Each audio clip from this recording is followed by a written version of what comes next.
सिद्धाश्रमोऽसेवितशैवरूपम्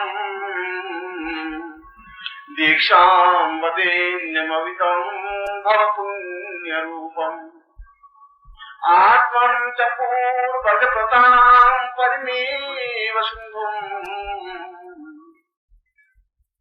सिद्धाश्रमो दीक्ष्य वदेन्नम्।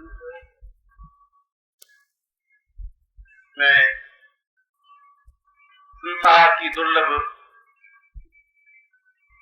और अत्यंत कठिन दीक्षा, जिसको सिद्धाश्रम दीक्षा कहा जाता है, जो अपने जीवन की एक पूर्णता का एक प्रतीक है, मानव की न्यूनता को पूर्णता में परिवर्तित करने की एक क्रिया है, वो सिद्धाश्रम दीक्षा को, जो कि इस श्लोक के अनुसार पूर्वजों के पुण्य और हमारे स्वयं के जीवन के पुण्यों के उदय से ही ऐसे अवसर, ऐसी स्थिति उत्पन्न होती है, प्राप्त होती है, जिसके माध्यम से हम इस दीक्षा को प्राप्त कर सकें और जीवन में पूर्णता और सफलता प्राप्त कर सकें। मैं आपको ऐसा ही आशीर्वाद देता हूँ।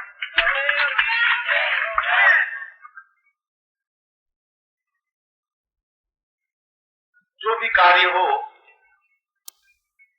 वह चाहे समय की न्यूनता हो या समय की बाहुल्यता हो, वह चाहे साधन हो, वह चाहे असाधन हो, मगर जो कुछ हो वो अपने आप में शास्त्र सम्मत हो, विधि विधान हो।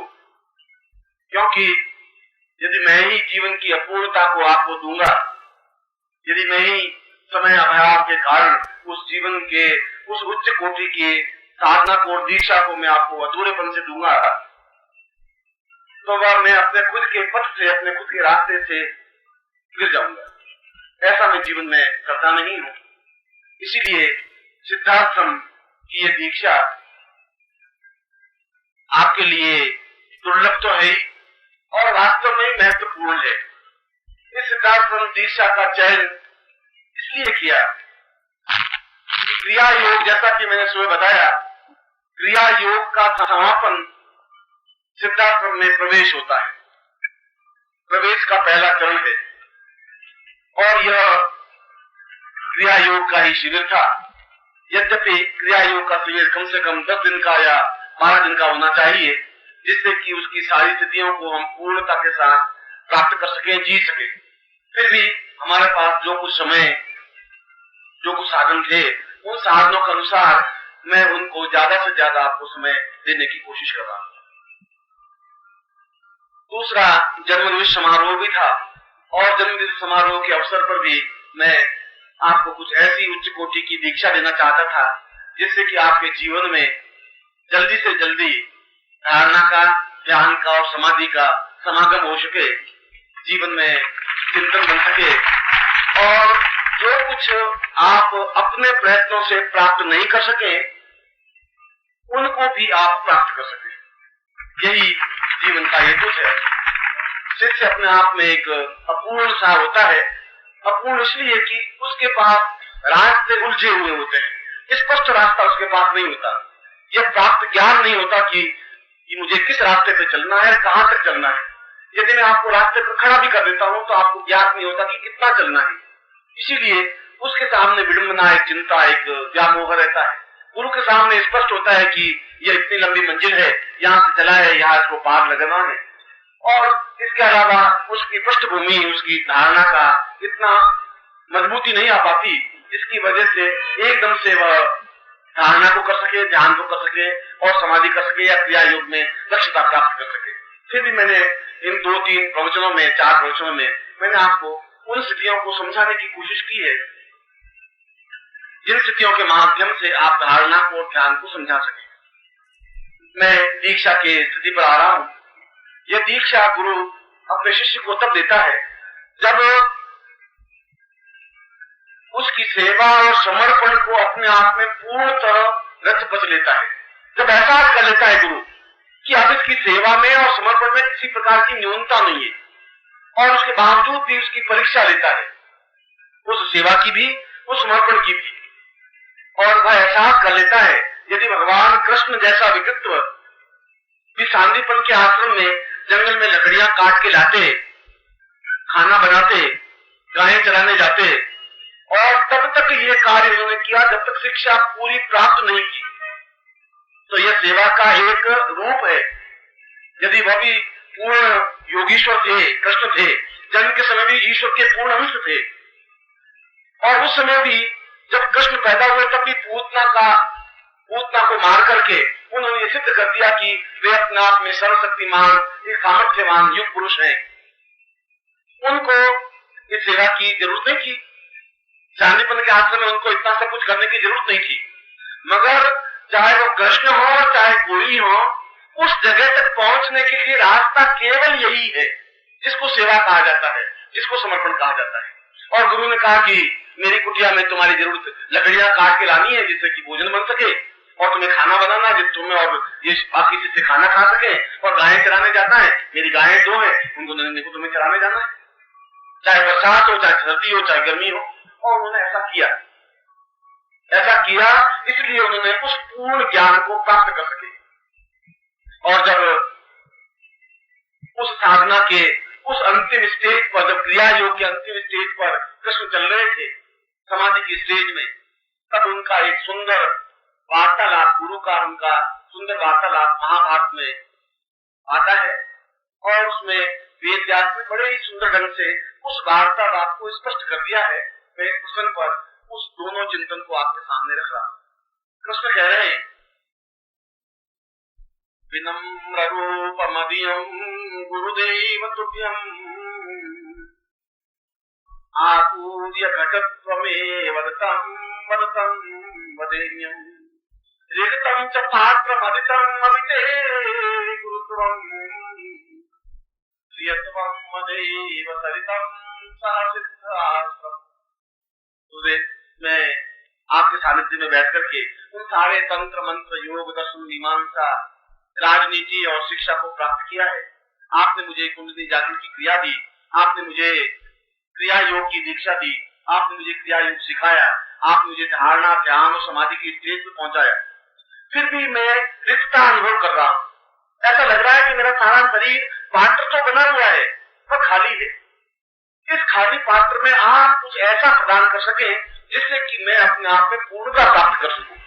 और ऐसी पूर्णता केवल आपके अनुग्रह से ही प्राप्त हो सकती है, जिससे कि मैं सिद्धांत साधना को संपन्न करते हुए, उस दीक्षा में अपने आप को पूर्ण निमज्जन करते हुए उस लोक में पहुंच सकूं जिसको सिद्धाश्रम कहते हैं। ये कृष्ण के शब्द है।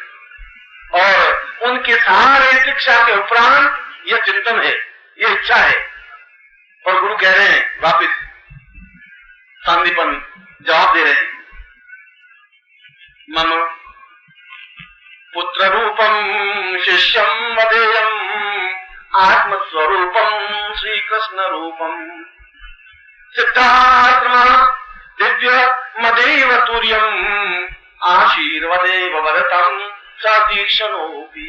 मैं तुम्हें जरूर सिद्धाश्रम दीक्षा दूंगा, इसलिए कि तुम मेरे आत्म स्वरूप रहे हो, मेरे प्राण स्वरूप रहे हो, मेरे अत्यंत प्रिय रहे। और तुम्हें कोई इस दीक्षा को नहीं दे सकता, मैं भी जानता हूं। तुम्हारे इस खाली पात्र को मैं भर सकता हूं क्योंकि मुझमें सामर्थ्य है।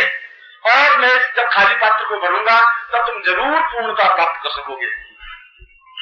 अगर इतनी सेवा और इतने समर्पण के बाद गुरु उस तथ्य को देता है, वास्तव में गुरु की मान्यता है। मगर उसी चिंतन को, उसी धारणा को मैं आपके सामने, उसी सिद्धाश्रम की दीक्षा को मैं आपके सामने प्रस्तुत कर रहा हूं, दे रहा हूं, जिससे कि आप उस अमूल्य रत्न को आप पूर्णता के साथ प्राप्त कर सके, आप उसको संजो सके, एहसास कर सके कि जरूर आपकी कई पीढ़ियों का पुण्य पूंजीभूत होकर के आपके सामने उपस्थित हुआ होगा, अवश्य हुआ होगा, जिसकी वजह से आपको इतनी महान दीक्षा, उच्च कोटि की दीक्षा प्राप्त हो रही है। मगर जैसा कि मैंने इस प्रवचन के प्रारंभ में, इस बातचीत के प्रारंभ में एक लाइन कही, उस लाइन के पीछे सार्थक थी, एक सार्थक चिंतन था। और मैंने कहा कि चाहे समय की कितनी न्यूनता हो, चाहे हमारे पास समय की कमी हो, चाहे हम कितने उतावले हों, मगर जो भी दिया जाए शास्त्र सम्मत दिया जाए, पूर्णता के साथ दिया जाए। और यह सिद्धाश्रम दीक्षा भी 2 चरणों में दी जाती है, क्योंकि इसका पूर्वार्ध चिंतन होता है, इसका उत्तरार्ध चिंतन होता है। ये दोनों ही रूपों में यह दीक्षा अपने आप में पूर्णता प्रदान करती है। इसलिए मैं ऐसा कहकर के दोष का भागी तो नहीं हो सकता कि यह दीक्षा अपने आप में पूर्णता युक्त है, क्योंकि इसकी दोनों टुकड़ों में, दोनों स्थितियों में ही दीक्षा प्रदान की जाएगी। जहां इसकी पूर्वार्ध चिंतन होगा और इसका उत्तरार्ध चिंतन होगा। मैं अभी आपको इसकी पूर्वार्ध दीक्षा दे रहा हूं, और पूर्वार्ध दीक्षा के बाद मैं आपकी चिंतन को महसूस करूंगा, अनुभव करूंगा। और चिंतन और मनन को अनुभव करने के बाद यदि यह एहसास कर सका कि वास्तव में आपको उत्तरार्ध दीक्षा देने का समय आ गया है, तो हो सकता है मैं साल बाद दूं, 6 महीने बाद दूं, या कल सुबह भी दे सकता हूं। ये तो काल रात्रि, महारात्रि, मोह रात्रिश्च दारुणा, ये पूरी दारुणिक रात्रि है बीच में। इस दोनों दीक्षाओं के बीच में आपकी कितनी अपने आप में समर्पण भावना है, अपने आप में कितनी सामर्थ्य है। मगर दोनों ही रूपों में इसका पूर्वार्ध अलग से दिया जाता है, उत्तरार्ध अपने आप में अलग से दिया जाता है। पूर्वार्ध पूरे रूप से उसको सामर्थ्यवान बनाया जाता है, उत्तरार्ध में उसको पूर्ण धारणा, ध्यान, समाधि को उसके शरीर में, उसकी आत्मा में, उसके प्राणों में संयोजन किया जाता है। इसलिए उत्तरार्ध और अधिक महत्वपूर्ण होता है। पूर्वार्ध में तो उसका पूरा घट तैयार होता है, उस पात्रता को लेने के लिए उत्तरार्ध में पूरा भर दिया जाता है। जहाँ श्री कृष्ण ने कहा कि मेरा घट खाली है, मैं ऐसा समझ रहा हूं मेरा पात्र पूरा खाली है, इतना सब कुछ आपने सामूहिक दीक्षा, दूसरी दीक्षा दी, फिर भी मैं खालीपन महसूस कर रहा हूं। और ये खालीपन, यह रिश्ता अपने आप में, जहां आपका पूर्ण ये गुरु के प्रति चिंतन और मनन होता है, उनके प्रति पूर्ण समर्पण और साधना होती है, तो रात्रि को जरूर कुछ ऐसी स्थितियां लेंगे जिससे कि आप अपने आप को पूर्ण समर्पण की भावना के साथ हो सके। क्योंकि शास्त्र सम्मत चिंतन यही है कि गुरु तभी दे। फिर मैं आपको बोल रहा हूं, शास्त्र ये कह रहा है कि गुरु तभी यह दीक्षा दे जब वह पूर्ण समर्पित हो,